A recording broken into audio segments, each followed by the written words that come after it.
Welcome back to the channel, everybody. Me again, Shannon Fox here, the Road to Patriots 2 channel. And I didn't really want to talk about this fight that's going on today between Elon Musk and Trump. I'm not going to weigh in on it, but I am going to show you a couple of tweets that are out there. I don't really want to give you the back and forth details. If you want to watch that stuff, it's on the news, and 99% of the podcasters are talking about that. What I want to talk about is why there is a discrepancy. Charlie Kirk has Stephen Miller on, and he breaks it down pretty well. I got actually all 50 things that are in the bill that are actually good things for the country, that actually make it beautiful.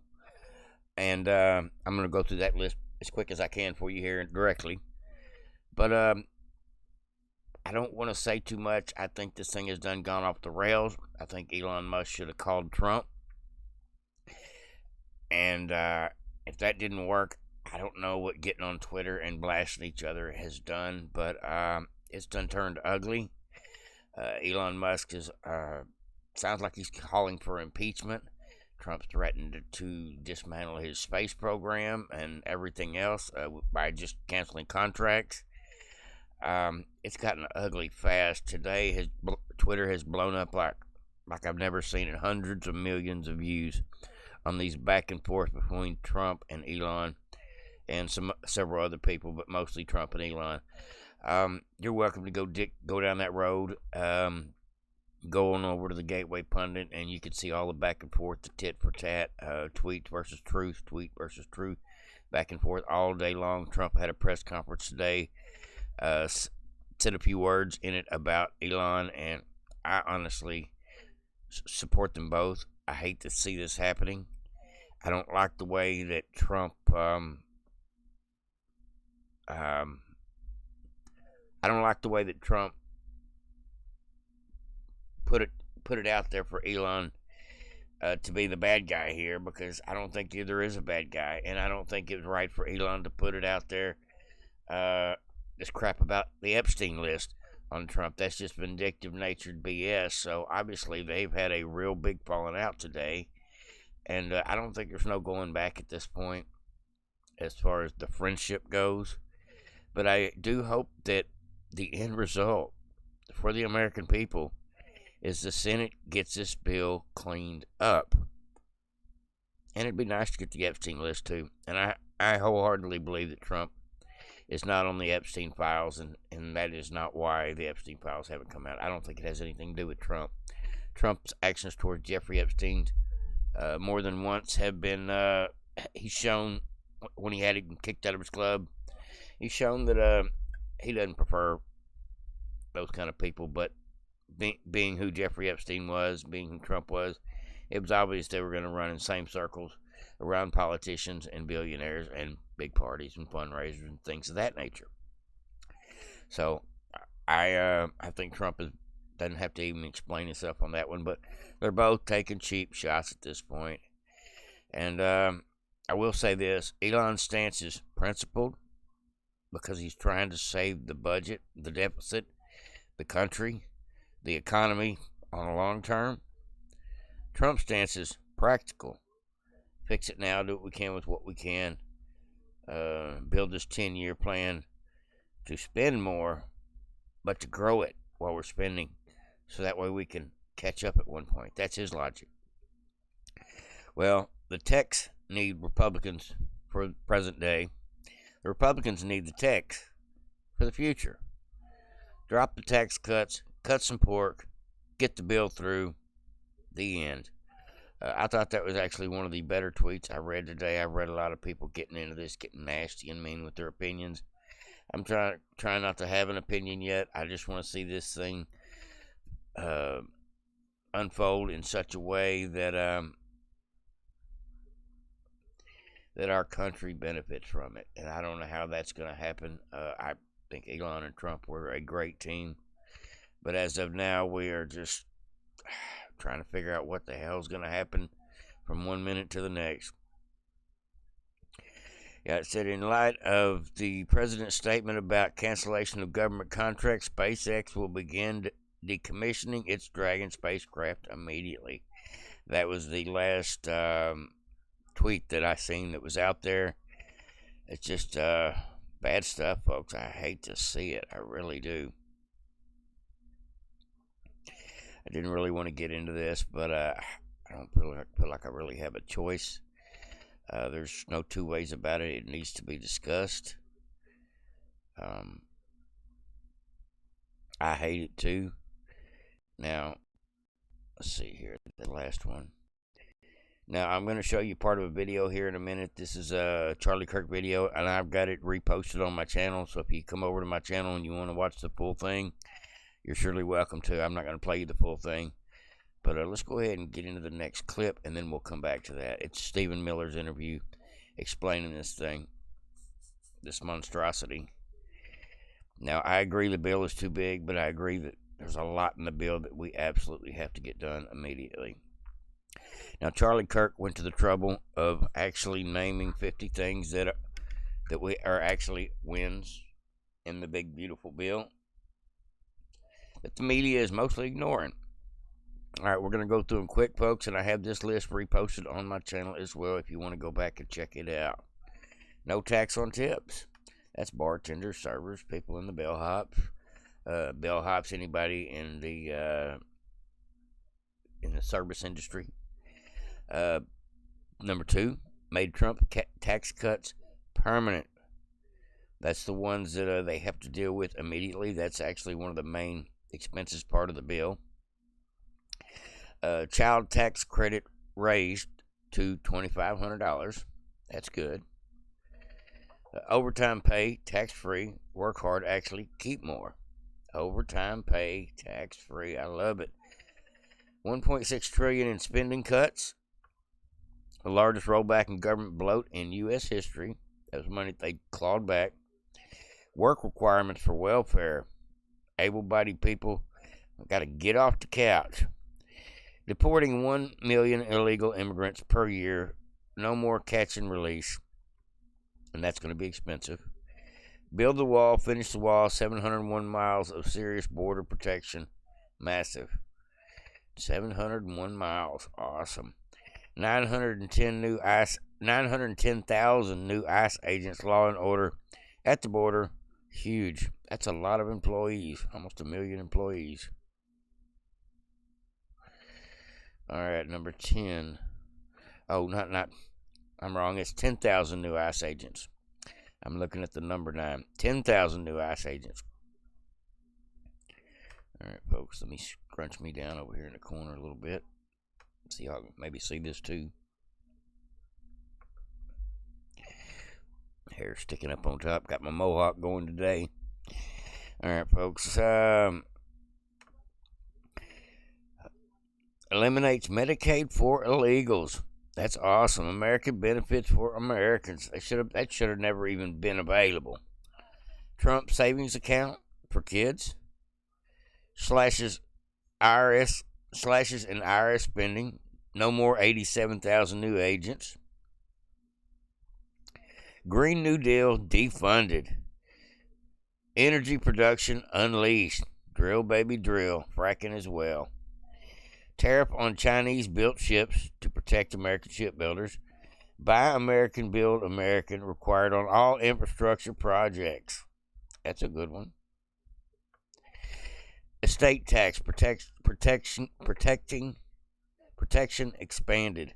Family farms and businesses stay in the family. It's a good one. Repeals DEI mandate. Bans tax-funded gender ideology in federal agencies. Military pay raise plus benefit boost. National Missile Defense. Golden Dome. HSA account expanded. Use them for direct primary care. HSA accounts expanded. That must be medical. Housing supplement. I don't know what that is. I'd have to look it up. School choice tax credits. That's great. That means the kids can go to the school of their choice, not necessarily in the one that's closest to their house, because there's some people that are really get done wrong because they live in the wrong neighborhood, per se. Feds are barred from mandating pronoun usage. Thank God. Medicaid block grants to state Local controls to D.C. string saves hundreds of billions. Medicaid block grants to states.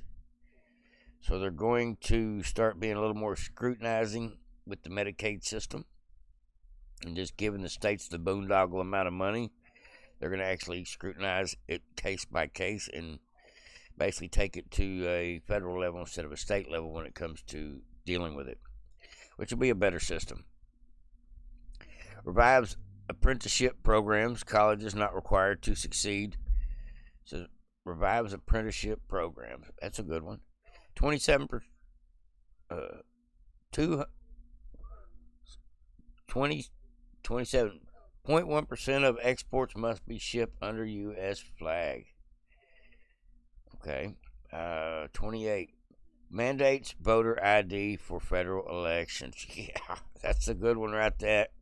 That's the best one yet. Mandates voter ID. Did y'all hear that one? Number 28. Ends ESG mandates in retirement accounts. That's that ESG score. Social and government. You have to be green. You have to appreciate the trends and all that stuff with the ESG score. Cracks down on big pharma middlemen. That's the lobbyists paying the Congress.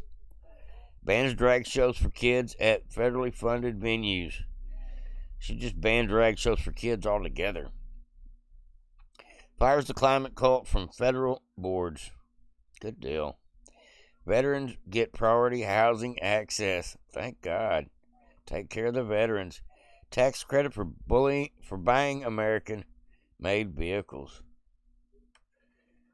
So he may take Elon's tax credit mandate away, but if they're made in America, they're still going to get a tax credit for buying it. He may not get the money, but maybe we will. Stop Chinese ownership of U.S. farmland. That's a big one right there. That needs to be done. We need to take that land back, kick them out, and give them their money back at best. Ban CRT from federal training programs. Thank God. Critical race theory. Ends taxpayer-funded abortions abroad and defunds Planned Parenthood. And I like that one. Defund Planned Parenthood. That's great. Guts federal diversity czars. Cuts the bloated bureaucracy. Revives the Keystone XL pipeline. Eliminates federal COVID emergency powers. Enables Social Security tax for seniors. That's that Social Security tax. That's great. I mean, seniors get their whole check. Defends religious liberties. That's a huge one. In the workplace. Restores due processing on college campuses. Massively expands trade school funding. Outlaws federal funding for gender transition for minors. Good deal. Creates nationwide patriot curriculum. Grant fund. Halt funding to the UN woke agenda arms. Thank God. You just stopped giving the UN anything. Tax breaks for adoption and large families. Increased penalties for fentanyl trafficking. Life in prison for cartels. Restore cash bail in federal jurisdiction. No more revolving door criminals. Thank God. And this is just a taste. Promises made, promises kept. That is 50 off the top. Now, there's a lot of influencers today on Twitter and on YouTube that are screaming for Trump, against Trump, for Elon, against Elon, getting in the middle of the fight, throwing their unobjective opinion or their objective opinion about the whole situation. And I don't want to stir the pot. I don't know everything about the infighting between the two. It does seem like to me that Elon has went off the rails a little bit by making this a public spectacle. Maybe he has a plan behind making it a public spectacle, but it doesn't seem like any kind of plan I would imagine anybody would concoct. This is like, I don't think a story writer I don't think anybody could have predicted what happened today or wrote a crazier novel over something that just happened in about 5 hours today. How padded, escalated. It's insane, folks. I don't want to have nothing to do with it. I don't appreciate it. I don't like it. I do understand both of them side for as much as I can grasp of it. But the mudslinging must stop. The back and forth must stop. Like someone said earlier, you're both grown ass men. Can't you just call each other and work this out with a conversation? At this point, it looks like the answer is no. So we will see how this goes. The left is loving this, and that is the worst part. This is not good for the country. It's not good for the Republican Party. This is not good for MAGA. This is not good for Elon or Trump. This is just a bad situation all the way around. But more than I want you to pick sides, because we're going to do that anyway. We're very tribalistic. I like them both. I think they both have the right idea. I think they both have different ways about going about it. And maybe Trump's wrong on the overspending. I think it is too big. Me personally, it sounds like more spending. Should be less spending. But I knew, and I said this months ago, when it's time to fix all the problems that Biden left behind, it's going to be expensive. And I knew that. So I knew we were going to be spending out the wazoo on the first big bill through the House for Trump after he got in presidency. I knew this was coming. But I think more than anything, egos and feelings are a part of this whole situation. And it shouldn't be like that. It shouldn't be tactical hatred behind ego. It should be, let's fix our country. Let's manage this in such a way that we can negotiate a better, big, beautiful bill.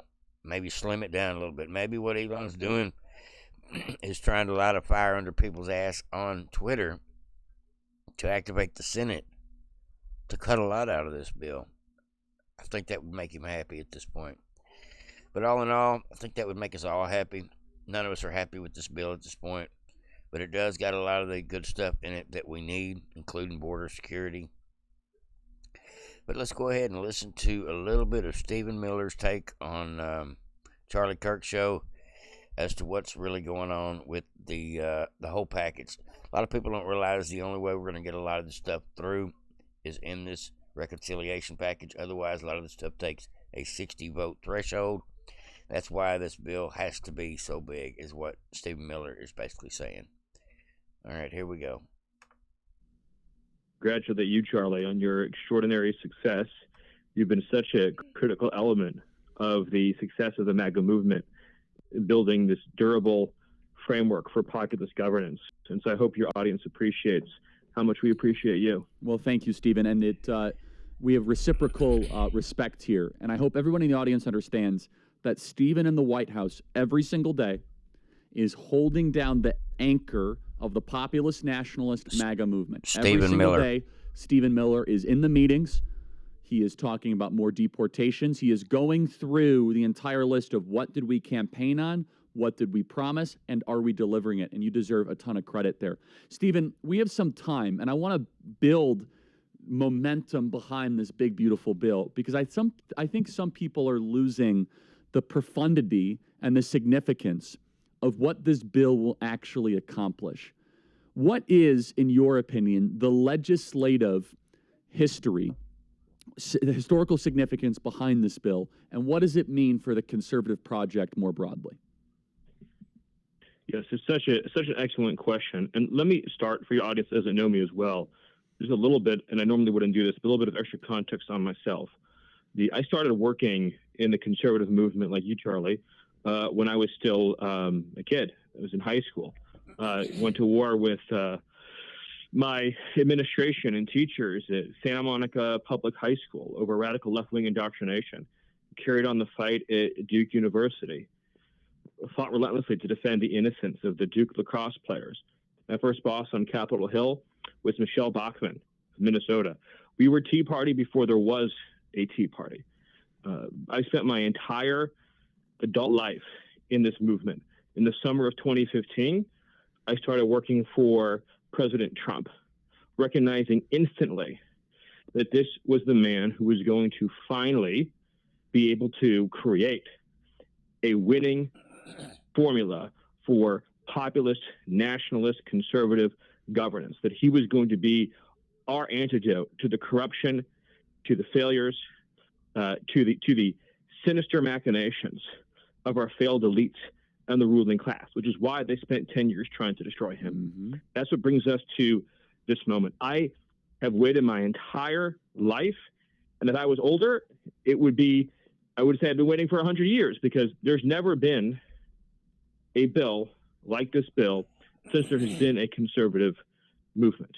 This represents the culmination, in the case of the MAGA movement, of 10 years of hard work. This bill would have been unthinkable in 2017 in the Paul Ryan era. In this bill is the codification of President Trump's most important campaign promises. It is done through a process known as reconciliation, which allows us to enact them into law with 50 votes, not 60. No Democrats are involved. There's no trading with Democrats. No Democrats are involved in the writing or crafting of this bill, nor is it written by the Appropriations Committee. This bill is written by the most conservative lawmakers in Congress, people like Jim Jordan. It's written out of the policy-making committees by the Republican members there. So, for example, as has been much discussed, it fully funds the deportation agenda. It fully funds massive expansions in the number of ICE deportation officers, ICE beds, ICE deportation flights, and the complete permanent physical sealing of the entire southwest border. All of that money, all of that funding is provided up front. This was a 10-year plan.